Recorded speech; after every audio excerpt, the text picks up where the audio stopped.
Hey guys, welcome back to our YouTube channel English Seekhe. So guys, आज का video बहुत ही important होने वाला है क्योंकि आज के वीडियो में नए सेंटेंसेस हैं, नए टाइप के वर्ड मीनिंग्स हैं जो आपके इंग्लिश प्रैक्टिस के लिए बहुत ही ज़्यादा इंपॉर्टेंट है। तो अगर आप अपने इंग्लिश को आसानी से इम्प्रूव करना चाहते हैं तो वीडियो को लास्ट तक ज़रूर देखें। साथ ही साथ इसमें ये फ़ायदा है क्योंकि मैं जो भी वीडियो में सेंटेंसेस है उसमें कौन सा टेंस का यूज हुआ है और किस टाइप से हुआ, उसका बनाने का स्ट्रक्चर क्या है, वो सब मैं बताते हुए चलूँगी। साथ ही साथ जो डिफ़िकल्ट वर्ड मीनिंग्स है उनका भी मैं बताते हुए चलूँगी, हिंदी और एग्जाम्पल के साथ समझाते हुए चलूँगी। तो वीडियो को लास्ट तक ज़रूर देखें। और आज का पहला जो सेंटेंस है वो है, ये लड़की है सो अपने फ्रेंड को बोलती है, तुम अपने साथ अपनी माँ को क्यों नहीं लाए? Y didn't you bring your mother with you? तुम अपने साथ अपनी माँ को क्यों नहीं लाए? यहाँ पे आप जानते होंगे कि गया, गई, गए या फिर या ये होता है, या था, थी होता है। तो वहाँ पे हम लोग पास्ट इंडिफिनिट टेंस का यूज करते हैं जैसा कि यहाँ पे किया गया है। अगर नॉर्मली हम लोग अफर्मेटिव सेंटेंसेस होती है, यानी कि सिर्फ हाँ या ना में या फिर कोई चीज़ काम हुआ है उस टाइम में हम बताते हैं तो subject plus V2 plus object होता है। लेकिन यहाँ पे जब हम किसी से क्वेश्चन पूछते हैं, ठीक है, तो या फिर नॉट में होता है तो इसको बनाने का स्ट्रक्चर भी चेंज हो जाता है। जैसे कि यहाँ पे क्वेश्चन पूछ रहे हैं ना, तो इसलिए वाई पहले होगा, ठीक है। वाई, उसके बाद हेल्पिंग वर्ब, उसके बाद नॉट, उसके बाद सब्जेक्ट, उसके बाद वर्ब, उसके बाद ऑब्जेक्ट। और वर्ब में हमेशा V1 भरना है, ठीक है, V1 का यूज करना है। Y didn't you bring your mother with you? तुम अपने साथ अपनी माँ को क्यों नहीं लाए? Y didn't you bring your mother with you? Next जो सेंटेंस हुआ है, क्योंकि माँ के पैरों में बहुत दर्द हो रहा है। ये अपने फ्रेंड को बोलता है क्योंकि माँ के पैरों में बहुत दर्द हो रहा है, ठीक है। तो हो रहा है यानी कि काम अभी भी हो रहा है, कंटिन्यूअसली चल रहा है। तो यहाँ पे जिस सेंटेंस के लास्ट में रहा है, रही है, रहे हैं होता है, वहाँ पे हम लोग प्रेजेंट कंटिन्यूअस टेंस का यूज करते हैं। कंटिन्यूअस कहने का मतलब ही होता है कि जो काम लगातार अभी से हो रहा है, ठीक है। यहाँ पे बोला जा रहा है, because mothers feet are paining a lot. Because mothers feet are paining a lot, क्योंकि माँ के पैरों में बहुत दर्द हो रहा है। बिकॉज माई मदर्स, या फिर because mothers feet are paining a lot, ठीक है। नेक्स्ट जो सेंटेंस है, तुम मुझे अपने घर ले चलो, मैं उनके पैरों में मालिश कर दूंगी। ये उनकी दोस्त है जो बोलती है कि तुम मुझे अपने घर ले चलो, मैं उनके पैरों में मालिश कर दूंगी। तो पहला जो सेंटेंस आप देख रहे होंगे उसमें है, तुम मुझे अपने घर ले चलो। सिंपल टेंस का यूज किया गया, यानी कि सिंपल प्रेजेंट इंडेफिनिट टेंस का यूज किया गया। You take me to your house, you take me to your house.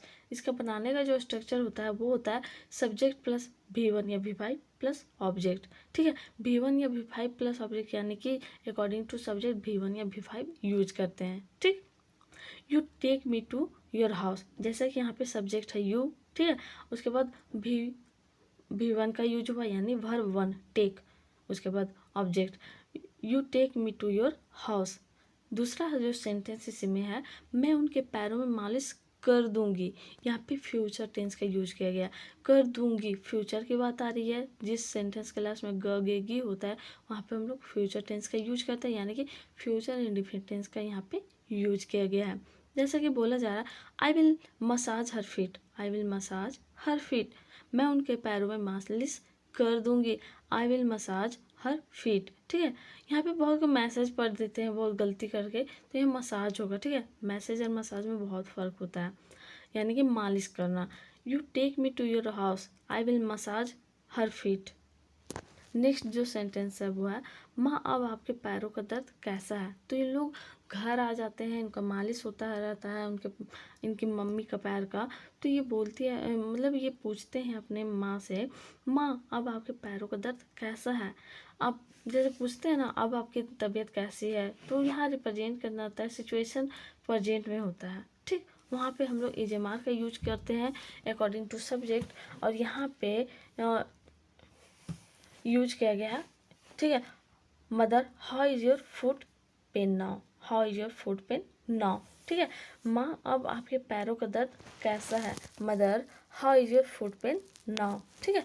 माँ अब आपके पैरों का दर्द कैसा है? Mother how is your foot pain now. Next जो सेंटेंस है वो इनकी माँ रिप्लाई करती है, यानी कि बोलती है इस लड़की के हाथों में तो सच में जादू है, इस लड़की के हाथों में तो सच में जादू है। There is really magic in this girl's hands. Girl's यहाँ पे यूज किया गया क्योंकि हाथों में, लड़की के हाथों में, ठीक है। लड़की के लिए यहाँ पे द ऑफ का भी हम बताए थे कि द ऑफ के यूज कर सकते हैं या फिर अस्ट्रोफियस का यूज कर सकते हैं। तो यहाँ पे अस्ट्रोफियस का यूज किया गया है, ठीक। अगर एक चीज़ होता है गाइज, अगर आप अस्ट्रोफियस का यूज करते तो गलत होने का चांसेस बहुत कम होता है जब आप लिख रहे होते हैं। तो ये बेटर होता है, आप प्रीफर कर सकते हैं जो भी आपको लिखना है। सो यहाँ पे यूज किया गया है, देखिए क्या, there is really magic in this girl's hands, ठीक है। इस लड़के के हाथों में सच में जादू है, इस लड़के के हाथों में तो सच में जादू है, ठीक है। जैसे बोलते हैं तुम्हारे पास सच में कार है, तो यहाँ पे यूज करते हैं प्रेजेंट टाइम के लिए इज एम आर का, तो इसलिए यहाँ पे there is really magic in this girl's hands, there is really magic in this girl's hands. Next जो सेंटेंस है वो है क्योंकि अब मेरे पैर और कमर का दर्द पूरी तरह से ठीक हो गया है। इनकी माँ बताती है सबको क्योंकि अब मेरे पैर और कमर का दर्द पूरी तरह से ठीक हो गया है, ठीक है। हो गया है यानी कि अब ठीक हो गया है। Because now my foot and back pain is completely cured. यहाँ पे फिर से पास्ट टेंस का यूज किया गया है, ठीक। Because now my foot and back pain is completely cured. Cured का मतलब होता है ठीक होना, यानी कि अच्छा हो जाना, ठीक है। क्योंकि अब मेरे पैर और कमर का दर्द पूरी तरह से ठीक हो गया है। Because now my foot and back pain is completely cured. Back pain यानी कि पीठ का दर्द, ठीक है। तो नेक्स्ट जो सेंटेंस है वो है, ये अपने फ्रेंड को फिर से बोलती है, यानी कि अपने बॉयफ्रेंड को बोलती है तुम आज तक हमेशा मुझसे झूठ बोलते आए हो, तुम आज तक हमेशा मुझसे झूठ बोलते आए हो। तो यहाँ पे हैव का यूज करेंगे, ठीक है। You have always lied to me till today, you have always lied to me till today. तो यहाँ पे प्रेजेंट परफेक्ट टेंस का यूज किया गया है गाइज। तो इसका बनाने का स्ट्रक्चर मैं बताती हूँ आपको। सब्जेक्ट प्लस हैव या has plus verb 3 plus object. Have या हैज अकॉर्डिंग टू सब्जेक्ट लगा जाता है अगर सिंगुलर नाउन है, ठीक है। अगर सिंगुलर सब्जेक्ट है तो उसके लिए हम लोग हैज का यूज करेंगे, अगर प्लूरल है तो उसके लिए हैव का यूज करेंगे। साथ ही साथ एक चीज़ और आपको नोट करना होगा गाइज कि आप इसमें क्वेश्चन जैसा भी सेंटेंस बनाए, अफर्मेटिव में हो, क्वेश्चन पूछते हैं या फिर नेगेटिव में हो, जैसा भी हो, हमेशा यहाँ पे हम लोग वर्ब 3 का ही यूज करते हैं। जैसे कि लाइक का वर्ब 3 लाइट का यूज किया गया। You have always lied to me till today, ठीक है। तो एक चीज़ और नोट करना होता है कि जब भी आप लोग ऑलवेज, अगेन, ठीक है, ये सब का यूज करते हैं तो आपको जस्ट हेल्पिंग वर्ब के बाद ये सब यूज करना होता है। You have always lied to me till today, you have always lied to me till today. तो नेक्स्ट जो सेंटेंस है वो रोते हुए ये अपने बॉयफ्रेंड को फिर से बोलती है लेकिन मैं तुम्हारे प्यार में अंधी थी इसलिए कुछ भी नहीं समझ पाई, या कुछ समझ ही नहीं पाई। लेकिन मैं तुम्हारे प्यार में अंधी थी इसलिए कुछ समझ ही नहीं पाए। यहाँ पे फिर से गाइज पास्ट टेंस का ही यूज किया गया है, जैसा कि यहाँ पे बोला जाता है, ठीक है। But I was blind in your love, but I was blind in your love so I could not understand anything. So guys इस सेंटेंस में पास्ट टेंस का यूज किया गया है, ठीक है, पास्ट फॉर्म का यूज किया गया है। लेकिन आप जैसे कि जानते हैं कि अगर प्रेजेंट टाइम में किसी चीज़ को बारे में बताना हो, किसी चीज़ को रिप्रेजेंट करना हो तो वहाँ पे हम लोग क्या यूज करते हैं, इज एम आर का यूज करते हैं अकॉर्डिंग टू सब्जेक्ट। लेकिन यहाँ पे हम लोग पास्ट की बात करेंगे, ठीक है। लेकिन मैं तुम्हारे प्यार में अंधी थी यानी कि पहले थी। But I was blind in your love, but I was blind in your love, यहाँ पे थी यानी कि पास्ट टाइम के लिए रिप्रेजेंट करना है तो इसलिए वाज या वर का यूज करेंगे अकॉर्डिंग टू सब्जेक्ट, ठीक है। तो यहाँ पे आई के लिए हम लोग हमेशा क्या यूज करते हैं, वाज का यूज करते हैं, इसीलिए यहाँ पे यूज किया गया। But I was blind in your love, but I was blind in your love, इसलिए कुछ समझ ही नहीं पाई। So I could not understand anything, so I could not understand anything, लेकिन मैं तुम्हारे प्यार में अंधी थी इसलिए कुछ समझ ही नहीं पाई। But I was blind in your love so I could not understand anything.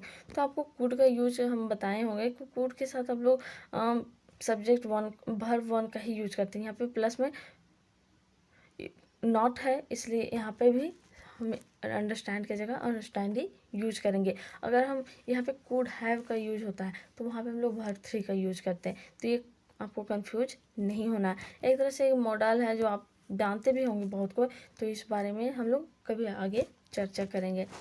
ठीक है, नेक्स्ट जो सेंटेंस है वो है, ये बोलता है अपनी गर्लफ्रेंड से कम एक बार तो तुम मेरी बात सुनो और समझने की कोशिश करो। कम से कम एक बार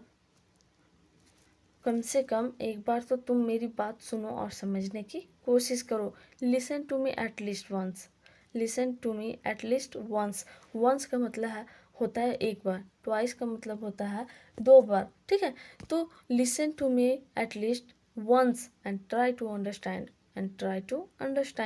कम से कम एक बार तो तुम मेरी बात सुनो और समझने की कोशिश करो। Listen to me at least once and try to understand. So guys, listen और हेयर में बहुत फ़र्क होता है। ठीक है, तो ये चीज़ मैं बता चुकी हूँ आपको एक वीडियो के थ्रू, तो आप मेरे वीडियो के प्लेलिस्ट में जाकर देख सकते हैं कि लिसन और हेयर में आखिर अंतर क्या होता है। हर जगह कहीं पे भी हम लोग हेयर या लिसन का यूज नहीं कर सकते हैं, उसके लिए एक प्रॉपर प्लेस होना चाहिए। ठीक है, तो आप देख सकते हैं, तो यहाँ पे लिसन का यूज किया गया। Listen to me at least once, मेरी बात कम से कम एक बार सुनो। ठीक है, तो यहाँ पे सिंपल टेंस का यूज किया गया और समझने की कोशिश करो, यहाँ पे भी सिंपल टेंस का यूज किया गया। And try to understand, listen to me at least once and try to understand. So guys, जब भी मैं सेंटेंसेस बोलती हूँ तो आप लोग कॉपी या पेन लेके बैठ सकते हैं। साथ में अगर मैं कुछ इंपॉर्टेंट पॉइंट्स बताती हूँ, अगर आपको लगता है कि ये नोट डाउन करना चाहिए तो आप लिखिए और उसे अपने आप में मतलब इम्प्रूव करने की कोशिश करें। साथ ही साथ मेरे साथ प्रैक्टिस करें और जल्द से जल्द अपने इंग्लिश को इम्प्रूव करें। नेक्स्ट जो सेंटेंस है वो है, अब हमारे बीच कुछ सुनने या समझने के लिए कुछ नहीं बचा है। अब हमारे बीच सुनने या समझने के लिए कुछ नहीं बचा है। Now there is nothing left between us to hear और अंडरस्टैंड। ठीक है, now there is nothing left between us to hear और अंडरस्टैंड। यहाँ पे आप हेयर देख रहे हैं। ठीक है, हेयर यहाँ पे लिसन क्यों नहीं है, तो आप ये डिफरेंस देख सकते हैं। ये बोलती है। सो गाइस, ये जो सेंटेंसेस होता है आज के लाइफ में तो मैक्सिमम टाइम बोलते हैं ना, अब सुनने या समझने के लिए कुछ बचा ही नहीं है। तो ऐसा ही यहाँ पे बोला जा रहा है, अब हमारे बीच सुनने या समझने के लिए कुछ भी नहीं बचा है। Now there is nothing left between us to hear और अंडरस्टैंड, कुछ नहीं बचा है। ठीक है, यहाँ पे पास्ट फॉर्म का ही यूज करेंगे। कुछ नहीं बचा है, पास्ट फॉर्म नो वॉज, यहाँ पे सिंपली हम लोग बोलेंगे प्रेजेंट टेंस, प्रेजेंट टाइम में ही रिप्रेजेंट करने के लिए एजमान का ही यूज करेंगे।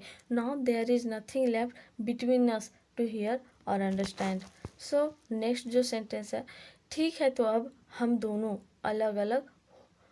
का अलग अलग हो जाना ही हमारे लिए बेहतर है। ये बोलता है, ठीक है तो अब हम दोनों को अलग अलग हो जाना ही हमारे लिए बेहतर है। Okay so now it is better for both of us to separate. Okay so now it is better for both of us to separate. Both of us यहाँ पे यूज किया जाता है हम दोनों के लिए। ठीक है, या बोथ ऑफ यू यूज करेंगे तुम दोनों के लिए। ठीक है, तो यहाँ पे बोलना जाता है ठीक है ओके सो नाउ, तो अब ऐसे बोलते हैं, तो अब so now it is better for both of us to separate. Okay so now it is better for both of us to separate. So guys, आज का जो सेंटेंसेस था यहीं तक था, लेकिन मैं प्रैक्टिस के लिए 3 सेंटेंस दी हूँ। और आज जो कल का वीडियो था उसमें सत्यपाल ने मैसेज किया, मुझे अच्छा लगा देख के कि something is better than nothing. आपको कुछ नहीं आता उससे अच्छा है कि आप गलत सही कुछ भी आप ट्राई करें, क्योंकि गलती वही करता है जो कुछ सीख रहा होता है। अब आप ट्राई ही नहीं करेंगे तो आप कुछ सीख नहीं सकते हैं। तो बेस्ट ऑफ लक, आप लोग भी ट्राई कीजिए। और जो 3 सेंटेंसेस मैं प्रैक्टिस के लिए दी थी उसे मैं बताती हूँ, आप लोग मैच कर लीजिएगा। और 3 सेंटेंसेस फिर से दूंगी, आपको प्रैक्टिस करना है। तो पहला जो सेंटेंस था वो था, मेरी परीक्षा कल से शुरू हो रही है, इसलिए मैं बहुत नर्वस महसूस कर रहा हूँ। My exam is starting from tomorrow, so I am feeling so nervous. My exam is starting from tomorrow, so I am feeling so nervous. दूसरा है, क्योंकि मेरी तैयारी पूरी तरह से नहीं हुई है, because my preparation is not fully done. Because my preparation is not fully done. Next जो सेंटेंस था वो है, मैंने तुम्हें यहाँ लाकर अपने जीवन की सबसे बड़ी गलती की है। I made the biggest mistake of my life by bringing you here. I made the biggest mistake of my life by bringing you here. तो सेंटेंसेस जो है प्रैक्टिस के लिए आप लोग प्लीज़ प्रैक्टिस करेंगे। पहला जो सेंटेंस है वो है, उन लोगों का बर्ताव पहले से बहुत ज़्यादा बदल गया है। उन लोगों का बर्ताव पहले से बहुत ज़्यादा बदल गया है। दूसरा है, राम का फ़ोन पानी में गिरकर ख़राब हो गया था। राम का फ़ोन पानी में गिरकर ख़राब हो गया था। तीसरा जो सेंटेंस वो है, मुझे बिल्कुल भी नहीं पता है कि वह बच्चा किधर गया। जैसे होता है ना गाइज, अचानक से पूछेगा कि यहाँ से कोई बच्चा पास हुआ है, यहाँ से कोई आदमी पास हुआ है, या फिर यहाँ से कोई गाड़ी पास हुआ है, तो वही होता है कि कहाँ गया। मुझे बिल्कुल भी नहीं पता है कि वह बच्चा किधर गया। तो वीडियो से अगर कुछ नया सीखा हो, कुछ नया जाना हो, तो ज़रूर अपने फ्रेंड्स के साथ शेयर करें। And thanks for watching my video from English Seekhe. Thanks again. और वीडियो को लाइक ज़रूर करें, शेयर ज़रूर करें और सब्सक्राइब ज़रूर करें अगर आप नहीं किए, और कर लिए तो thank you so much from the bottom of my heart. And comment करना ना भूलें। So keep learning with English Seekhe. Thank you.